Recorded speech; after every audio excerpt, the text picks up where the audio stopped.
السلام علیکم ورحمۃ اللہ وبرکاتہ۔ سب سے پہلے میں اپنے سامعین اور ناظرین کی خدمت میں سلام عرض کرتا ہوں، اور اسی سلام کے ساتھ جو ہے ماہ مبارک رمضان کی آمد پر مبارکباد بھی پیش کرتا ہوں، اور دعا گو ہوں کہ پروردگار عالم اس ماہ مبارک رمضان سے کما حق ہو ہمیں فیض حاصل کرنے کی توفیق عطا فرمائے، جیسا کہ قرآن کریم میں ارشاد ہوتا ہے شہر رمضان الذی انزل فیہ القرآن ھدی للناس وبینات من الھدی والفرقان۔ یہ ماہ مبارک رمضان جو ہے یہ وہ مہینہ ہے کہ جس کے اندر پروردگار عالم نے قرآن کو نازل فرمایا، اور اس قرآن کی صفت اور خاصیت یہ ہے اور خصوصیت یہ ہے کہ یہ لوگوں کے لیے جو ہے یہ ہدایت ہے۔ اگر انسان جو ہے وہ کمال تک پہنچنا چاہتا ہے تو اس نصاب ہدایت کو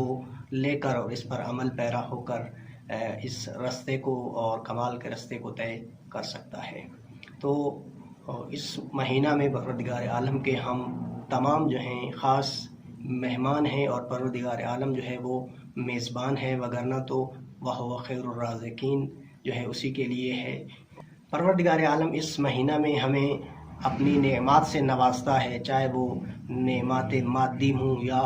معنوی ہوں، اور غرض یہ ہے کہ ہم ان نعمات کو صحیح جو ہے وہ ان سے استفادہ کریں، اور پھر ان نعمات کے ذریعے جو ہے ہم اس خدا کو پہچانیں، اور پہچاننے کے بعد جو ہے اس کے قرب کو حاصل کریں۔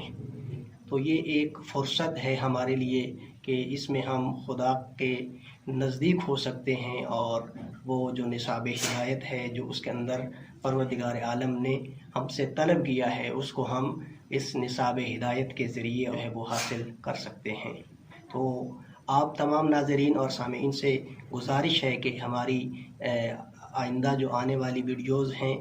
وہ بھی آپ تک انشاءاللہ بر وقت پہنچتی رہیں گی، اور آپ سے گزارش یہی ہے کہ ہماری ویڈیوز کو جو ہے وہ لائک، کامنٹس اور شیئر ضرور کیجئے، تاکہ آپ کے ساتھ ساتھ دیگر افراد بھی اور اہل ایمان و اہل اسلام جو ہے وہ مستفید ہوتے رہیں۔ والسلام علیکم ورحمۃ اللہ وبرکاتہ۔